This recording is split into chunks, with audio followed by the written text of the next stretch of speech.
बिस्मिल्लाहिर्रहमानिर्रहीम, अस्सलाम वालेकुम। अच्छा, आज आईक्यू या रीजनिंग में हम एक नया टॉपिक कवर करेंगे जिसको कहते हैं words in a meaningful sequence. अब सीक्वेंस कहते हैं तरतीब को, और मीनिंगफुल का मतलब है अल्फाज को इस तरह अरेंज करना ताकि उनकी एक तरतीब बन सके और उनकी एक मीनिंग वाज़े हो।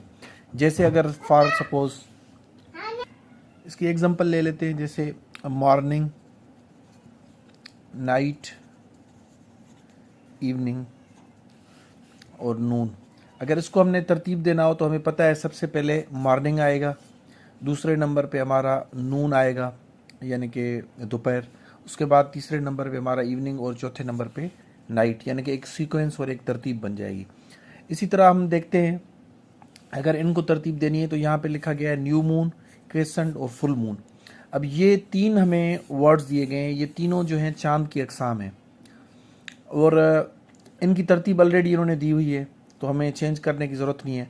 अब न्यू मून जो होता है, ये जो पहली तारीख को चांद होता है, जो हम पहले रमज़ान को देख के और जो है रोज़ा रखते हैं, उसके बाद पहली शवाल का जो होता है देख के वो ईद करते हैं, तो ये पहली तारीख का चांद जो होता है उसको न्यू मून बोला जाता है। अब ये न्यू मून क्यों होता है? चांद तो हमेशा वैसे ही रहता है, लेकिन चांद जो है उसकी अपनी रोशनी नहीं है, जब सूरज की रोशनी उस पर पड़ती है तो वो चमकता है। अब डिपेंड करता है, सूरज की रोशनी अगर इस हिस्से पे पड़ेगी तो सिर्फ ये वाला हिस्सा चमकेगा, बाकी सारा चांद वैसे ही मौजूद होगा लेकिन वो डार्क होगा, यानी कि हमें नज़र नहीं आएगा, सिर्फ ये हिस्सा नज़र आएगा। यानी कि हमें चांद कैसे नज़र आएगा? बिल्कुल एक पतली लकीर की तरह नज़र आता है, तो इसको हम न्यू मून कहते हैं। उसके बाद क्रिसेंट कहते हैं जब आधे से कम चांद नज़र आए, यानी कि जो नॉर्मली हमें चांद नज़र आ रहा होता है या हम पिक्चर्स में जो बना रहे होते हैं, यानी ये तो जो न्यू मून होता है या तो बिल्कुल नज़र ही नहीं आता या बिल्कुल एक बारीक लकीर की तरह होता है। लेकिन ये जो होता है नॉर्मली, यानी कि जब हाफ से कम नज़र आए, अगर ये पूरा मून है तो इसकी लाइट जो है यहाँ तक पड़ रही है, ये वाला हिस्सा हमें विजिबल है और ये वाला हिस्सा इनविजिबल है। तो ये जो हम नॉर्मली जो ड्राइंग के दौरान भी चांद बना रहे होते हैं इसको हम क्या कहते हैं? क्रिसेंट बोलते हैं, ठीक है, यानी कि आधा चांद या आधे से कम चांद। और फुल मून जो है तब कहते हैं जब पूरे के पूरे चांद पे रोशनी पड़ रही है और पूरा आधा साइड। अब तब भी जब फुल मून होता है तब भी विजिबल आधा ही होता है। अब इसकी मिसाल ऐसे जैसे आप एक अंधेरे कमरे में एक बाल पकड़ लें और उस पर जो है आप टार्च से रोशनी डालें, तो जिस साइड से बाल पे रोशनी पड़ेगी वो सारा आपको नज़र आएगा, दूसरा आधा हिस्सा जो है वो अंधेरे में होगा। लेकिन चूंकि आधा हिस्सा हमें पूरा नज़र आ रहा होता है इसलिए हम उसको फुल मून कहते हैं, यानी कि गोल इस तरह नज़र आ रहा होता है। अब पिछले वाला आधा हिस्सा नज़र ना भी आए, बाल का जिस तरह आधा हिस्सा हमें नज़र आता है लेकिन वो गोल पूरा बन जाता है शेप में, तो इसलिए हम उसको फुल मून कहते हैं। तो ये पहले नंबर पे होगा, ये दूसरे नंबर पे और ये तीसरे नंबर पे। यानी कि सबसे पहले न्यू मून बनता है यानी कि फर्स्ट को, उसके बाद क्रिसेंट यानी कि 2 तारीख से लेके ऐसे समझे 10-12 तारीख तक, और उसके बाद ये फुल मून होता है 14 पे। तो अगर तरतीब के लिहाज से देखा जाए तो ये फर्स्ट, ये सेकंड पे आएगा और ये थर्ड पे आएगा, यानी कि पहले ये बनता है फिर ये बनता है और फिर ये बनता है। होपफुली पॉइंट समझ आ गया होगा, आगे चलते हैं। अच्छा, यहाँ पे है मिक्सिंग, बेकिंग और कुकिंग। अच्छा, ये मिक्सिंग, बेकिंग और कुकिंग इसका मुझे समझ नहीं आ रहा, क्योंकि बेकिंग या कुकिंग में से कोई एक चीज़ होती है। I am not clear about that, तो इसको स्किप कर लेते हैं। मिक्सिंग तो समझ आ रहा होता है, जैसे हम केक बना रहे हैं तो उसमें फ्लोर में हम जो है या जो मैदा होता है उसमें हम नमक मिलाते हैं या बेकिंग सोडा मिलाते हैं, इस तरह मिक्सिंग होती है। उसके बाद फिर बेकिंग होती है। नॉर्मली जो वेजिटेबल्स या फिर जो है मीट वगैरह उसको कुक किया जाता है, और बाकी जो चीज़ें होती हैं जिस तरह केक वगैरह और बिस्किट उनको बेक किया जाता है। तो इसकी मुझे तरतीब का नहीं पता, तो फ़िलहाल इसको स्किप करते हैं, आगे चलते हैं। राइटिंग, एडिटिंग और पब्लिशिंग, ये बुक के बारे में बात हो रही है। सबसे पहले बुक लिखा जाता है, यानी कि जो राइटर होता है वो बुक लिखता है, चाहे वो कंप्यूटर में टाइप करे या पेन से पेज पे लिखे, तो ये पहला स्टेप होता है। उसके बाद बुक जो होता है वो उसमें एडिटिंग की जाती है, यानी कि कहीं पे कुछ चीज़ें एक्सक्लूड की जाती हैं, कुछ चीज़ें इंक्लूड की जाती हैं और उनको लिखा जाता है, तो इस प्रोसेस को क्या बोलते हैं? एडिटिंग।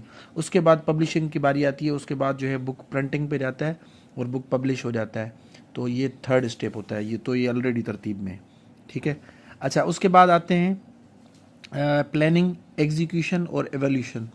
अच्छा, इसमें भी तरतीब दी हुई है ऑलरेडी। कोई भी बिजनेस आप स्टार्ट करते हैं, जिस तरह I am planning to open physical classes or open my campus in Hyderabad in Larkana, तो उसके लिए सबसे पहले प्लानिंग होगी। उसके बाद जो वो प्लानिंग होती है उसको हम एग्जीक्यूट करते हैं, यानी कि जो हम एक प्लान बनाते हैं उसको इम्प्लीमेंट करते हैं, एग्जीक्यूट करते हैं।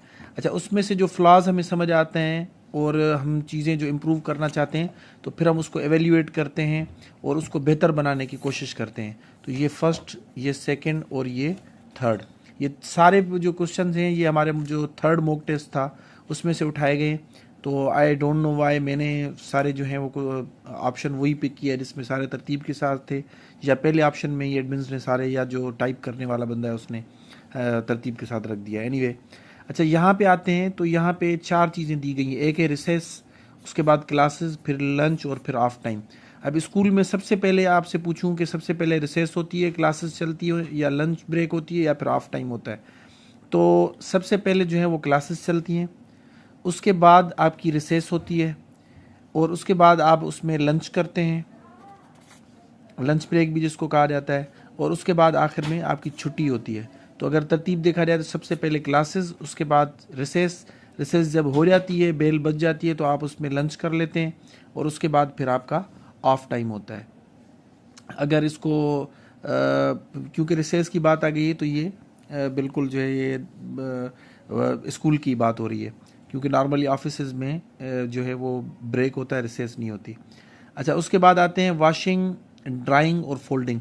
अब इसमें भी सबसे पहले कपड़े धोए जाते हैं, उसके बाद उनको खुश्क किया जाता है, और उसके बाद उनको फोल्ड या तह लगा के अलमारी में रखा जाता है। तो इसकी तरतीब भी बिल्कुल दी हुई है। तो ये सारा आपको समझ आ गया होगा कि इस तरह के जो क्वेश्चन आते हैं उनमें कोई भी जो है आपको फिक्स्ड रूल नज़र नहीं आता। वहीं पे आपने वर्ड्स देख के और अपना कॉमन सेंस यूज़ करना होता है कि सबसे पहले कौन सा काम होता है, उसके बाद कौन सा काम होता है, उसके बाद कौन सा काम होता है। जैसे मैं अगर आपको दूं कि भाई फादर, सन, ग्रैंडफादर, अगर कहूँ कि इसको तरतीब दें तो सबसे पहले आप ग्रैंडफादर को रखेंगे कि भाई दुनिया में सबसे पहले ग्रैंडफादर आता है, उसके बाद फादर आता है, उसके बाद सन आता है, तो ये थर्ड नंबर पे होगा। ठीक है, तो इस तरह एक मीनिंगफुल सीक्वेंस में, या जो चीज़ पहले होती है वो उसको पहले रखेंगे, और जो चीज़ बाद में होती है उसको बाद में रखेंगे। तो ये टॉपिक था छोटा सा, क्योंकि IBA ने अपने सैम्पल पेपर में दिया हुआ है, तो ये ज़रूरी था कि हम इसको कवर कर लें। अब इसमें कोई भी आपको टीचर ये नहीं हो सकता कि ये आपको रूल्स पढ़ा दे, इसमें कोई रूल्स नहीं है। वहाँ पे आपने अपना कॉमन सेंस यूज़ करना है, और सिर्फ ये है कि चीज़ों के बारे में आपको नॉलेज हो। जिस तरह अगर आपको न्यू मून पता हो, फुल मून पता हो, लेकिन क्रिसेंट का पता ना हो, तो फिर आप वहाँ पे फंस सकते हैं। तो इसलिए आप जितनी ज़्यादा प्रैक्टिस करके जाएंगे, जो वर्ड समझ ना आए तो उसको आप गूगल कर लें, तो वो आपको जो है उसमें समझने में या तरतीब देने में आसानी हो जाएगी। अब इसके कुछ प्रैक्टिस क्वेश्चन हमने पेपर में दिए हुए थे ऑलरेडी। अगर आपको पहले समझ नहीं आया तो अभी ये मैंने 5 जो है एग्जांपल कर दिए हैं, 6 बाकी आप खुद अटेम्प्ट कर लें। इंशाल्लाह आपकी अच्छी प्लानिंग जो है इसमें से आपकी अच्छी तैयारी हो जाएगी। और इस तरह फिर अभी जितने दिन रहते हैं हम 3-4 और मॉक टेस्ट ले लेंगे, तो तब तक इस तरह के क्वेश्चन जो हैं वो आपके अच्छे से तैयार हो जाएंगे। Thank you so much.